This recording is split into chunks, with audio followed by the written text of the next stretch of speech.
welcome to another video. In today's video, with the year wrapping up, we will be talking about AEW's highlights and some of their lowlights from this year. I think AEW honestly has had maybe an underrated year this year. I think they've done a lot of great stuff.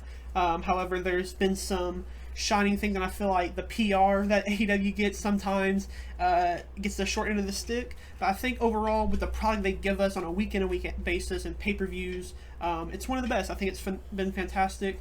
But yeah, how have you been feeling overall? Yeah, the pay-per-views this year have been great. I feel like TV at the beginning of the year was pretty great. It's kind of fallen off a little bit as of recently. But yeah, I mean, they continue to put on good pay-per-views, and the builds to each pay-per-view are at least somewhat decent with the people that you want to see, like your Ospreys, your Willow Nightingales, things like that. But yeah. Yeah, I mean, let's start off with the biggest thing probably this year, and that's Swerve Strickland's rise to being one of the biggest names in pro wrestling right now.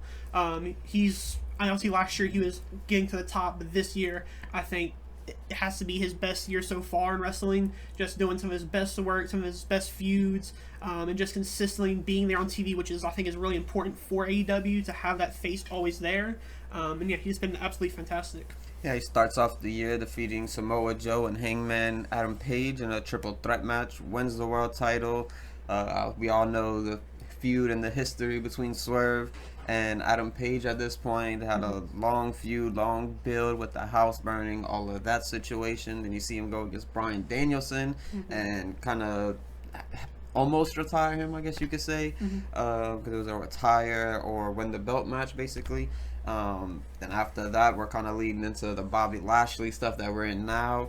And yeah, I mean, it's been amazing to see how much he's grown, just his body transformation. I kind of spoke to you about that not too long ago, just seeing like how he looked 2-3 years ago, and now he has just so much muscle. He just has that wrestler full, complete look. He has the skill to do whatever move he wants to, and yeah, he's just amazing. Yeah, and it's one of those things where like I wasn't really watching him pre AEW, so when I did start watching him, it was pretty much from the very start, and I was brand new to him. But he fit into every role he got and made the best of it. And I think that just goes to show how great of a wrestler and just a worker he is.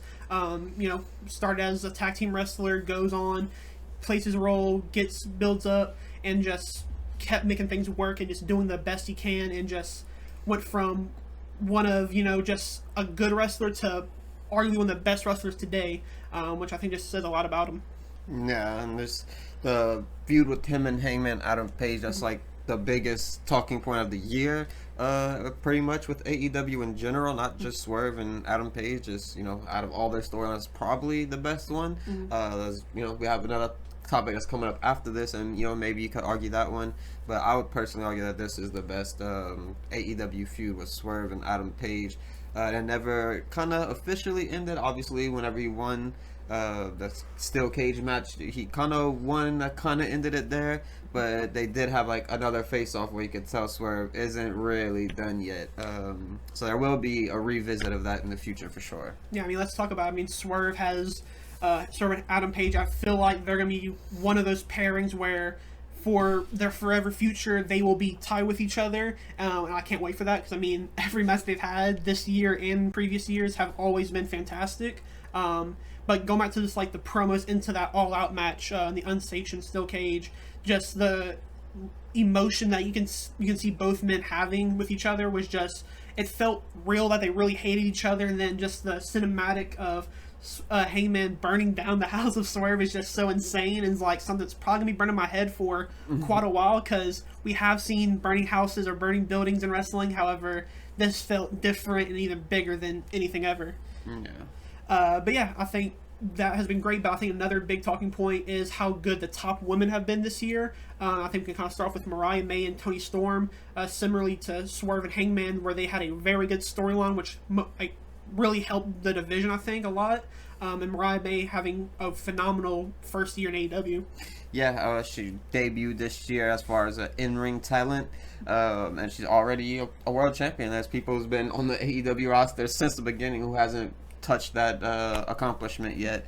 So I mean, it's just very impressive. She's very young. She still has a lot of room to improve. That's kind of probably the best part about her. She is really good, but there's still some things that she could tighten up and do a little bit better. Obviously, her character work and her promos is kind of what makes Mariah May. And yeah, hopefully her in-ring will get even better and better. And yeah, I mean, she could definitely be a top star in AEW in the coming years for sure. You know, without a doubt. And Toni Storm, similar to Swerve, I feel like, where she played a role and she kind of took a time away building the character, thinking about what she wants to do, and this entire timeless storyline was just fantastic. Some of the best TV I think AEW has produced this year, and yeah, I think she's just done fantastic, similar to Swerve, kind of. But yeah, just great stuff from all around there.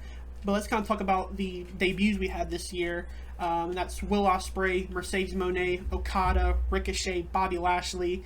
AEW be able to pull in these big names and bring big stars to the company, I think really helped them as well. Yeah, I mean, people like Will Ospreay was someone who everyone kind of anticipated that he would be there. They kind of knew he would be there at some point. And yeah, he finally made the move official this year, and he's been amazing ever since. We've seen matches with Bryan Danielson, with Okada, with Roderick Strong, with Kyle Fletcher recently. And obviously in the Intercontinental Classic. So, you know, we'll see how far he goes there. I assume this is probably something that he'll win, if not this time, at some point. Because that'd definitely be an accomplishment that you'd want him to kind of hold at some point. Yeah, I mean, he feels like one of those guys where he is going to be the face of this company for a very long time, consistently there, putting, like you said, phenomenal matches. And I think his character work is getting better and better with his stories he's trying to tell. In the ring, I think, you know, there's a big 50-50 on where you sit on, where he's like how he reacts in ring and stuff like that. But overall, I mean, it's undoubtedly he is top 3, top 5 in the ring, I think. And yeah, he's just a phenomenal pull for AEW.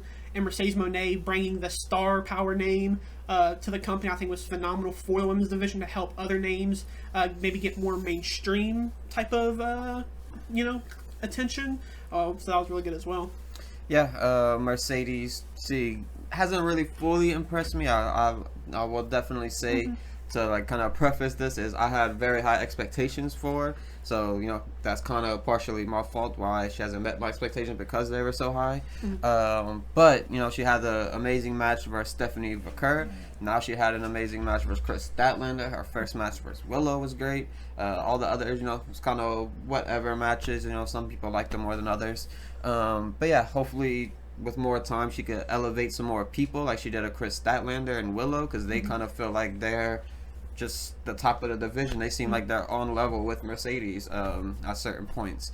But yeah, she has a lot of time left, I'm sure. This is still her first year, so I think she'll be amazing. She just needs to kind of fall into the AEW way of things and kind of leave the WWE antics behind, maybe. Yeah, and then Okada and Ricochet, 2 guys. Obviously, Ricochet more newer, so we haven't have too much time with them yet. But Okada, I mean, the biggest name in Japan coming to AEW. I think that was like another great pull. Unfortunately, I will say, similar kind of like how you feel with Mercedes, I think the expectation for him was very high. You know, he's one of the best.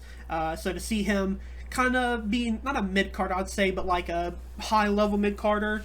I think it's a bit disappointing. However, I think that's also fine because he has been fun in, you know, that role.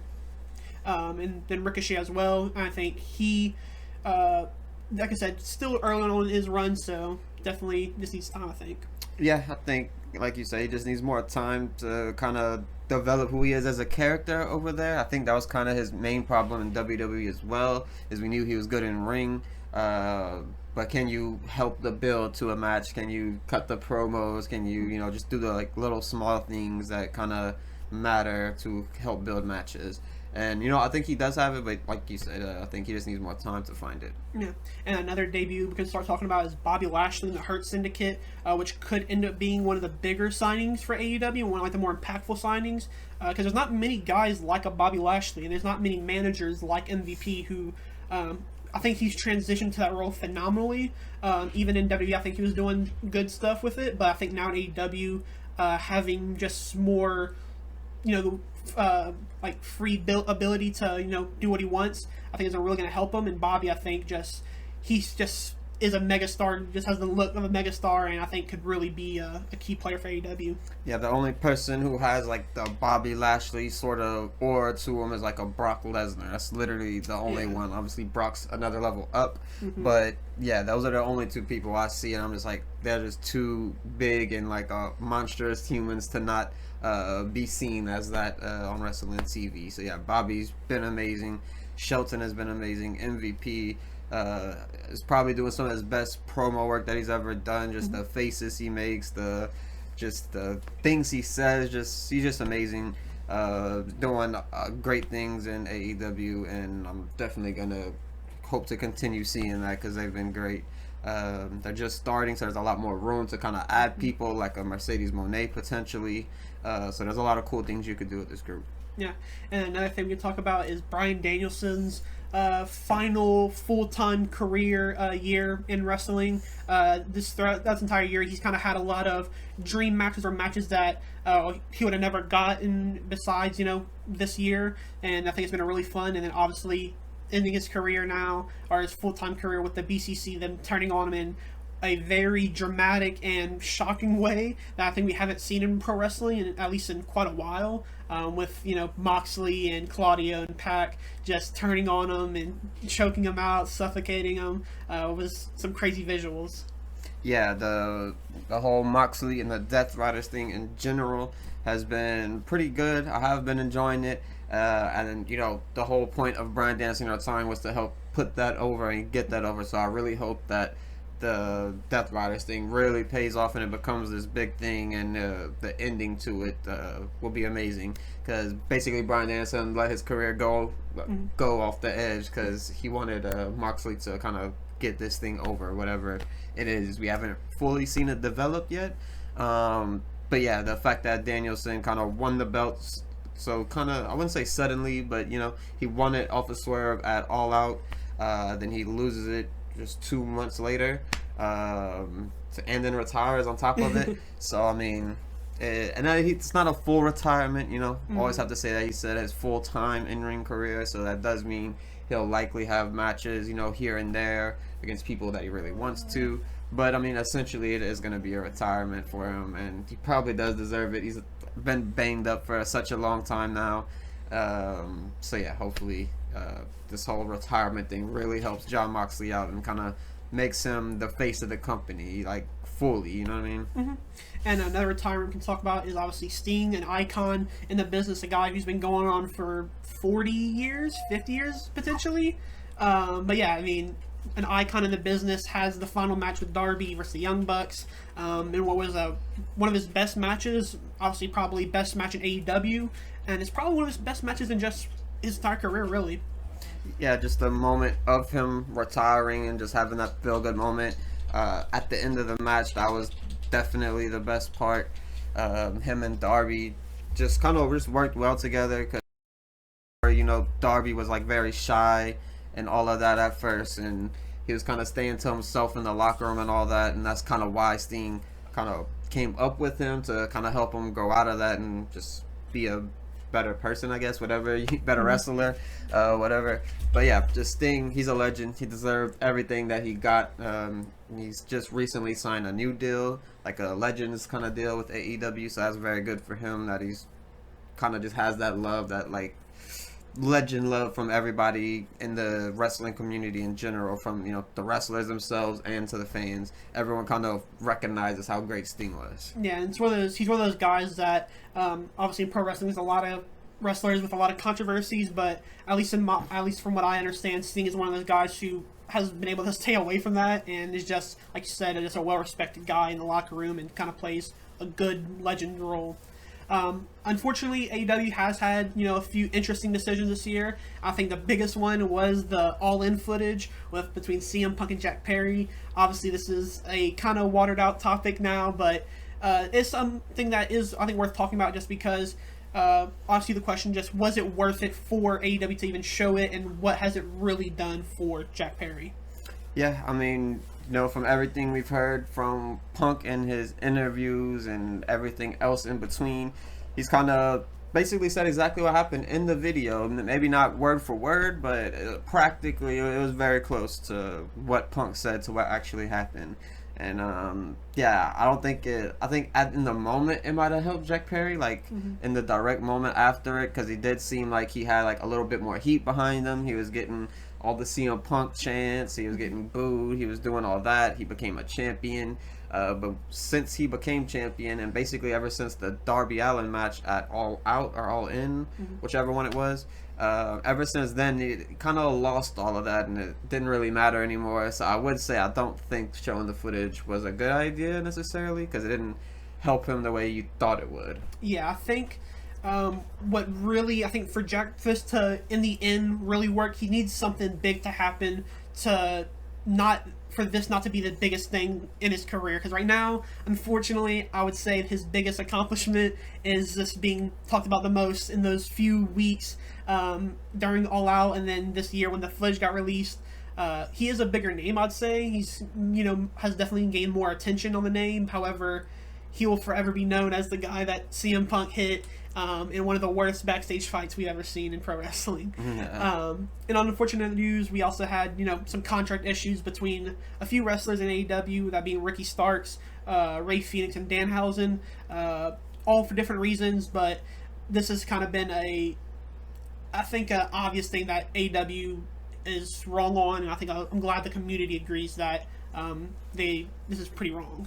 Yeah, I know WWE does a lot of things that people may not like, but I don't think that them doing the same thing to WWE back and to other companies as well is fair. I don't think they should do that. Obviously, I think anyone, if they want to leave their contract, they should just be able to leave. Maybe there's some sort of thing they have to work out as far as money, whatever, but that could be worked out, I'm sure, in most of these cases, like a Ricky Starks, where he's just signed, but he's not getting used right now at all. Hasn't been seen for the whole year, basically.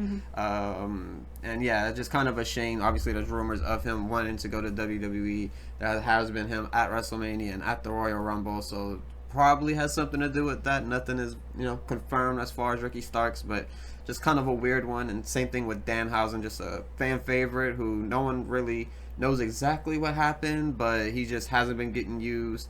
There's rumors about him not wanting to do the Collision show and the Rampage show. So no telling what's the real story with that one. And then everyone knows the Ray Phoenix problem. Penta, made his statements kind of saying he wanted to go to WWE. And ever since then, Tony Khan added the injury time. And yeah, we're just not going to see him. We're probably not going to see either of these three guys for the next year, basically. And that's kind of a shame. Yeah, definitely. Ricky Starks and Ray Phoenix, obviously just two of the best talents. Danhausen, I'm not going to sit here and lie that I think he's a phenomenal wrestler, but also I just haven't watched a lot of them wrestle. But money-wise, he is a big dollar sign. Probably makes AEW a good bit of chunk of change, I'd say. He sells a lot of merch, so... and that's another thing I don't really like, that if you're not going to use him, I don't feel like you should be selling a lot of his merch, or if you are selling a lot of his merch, at least use him a little bit. Even if it's once a month, twice a month, I think you can at least fit him in, especially on like a Rampage or even a Collision. Yeah, Danhausen has been there almost since the beginning, somewhat. And yeah, he's had more t-shirts 4 times over than he had matches. He has a new shirt every week. And maybe that's just him, doing it himself. But yeah, AEW, hopefully y'all could kind of work things out with these 3 people, because it'd be great to see Ray Phoenix kind of go out happy instead of just sitting and not doing anything. And same with Ricky Starks. Yeah, just kind of a weird situation in general with that. Yeah. But yeah, it's kind of like all like the big topics I think AEW's had. Definitely a lot more highlights than I think lowlights. Another great year. I don't think it might have been, it's definitely not their best year by any means. However, I think it still should be on paper that this was a phenomenal year with match quality. And I think the TV is up and down. It fluctuates a lot, which I think is something, as long as they get it to be at least like a neutral level every week, I think that's fine. And obviously if it takes peaks, that's good. But yeah, I think another fantastic year for AEW. Yeah, been an amazing year. Obviously, you all know we do our end of the year videos where we kind of rank everybody from WWE and AEW, like the best wrestlers, the matches, and all that kind of stuff. And yeah, we're going to be doing that again this year. So look forward to that towards the end of this month on the AEW side and the WWE side. And also, if you like this video, our next video should be the same thing, just the WWE side. So we appreciate you, and yeah, thank you.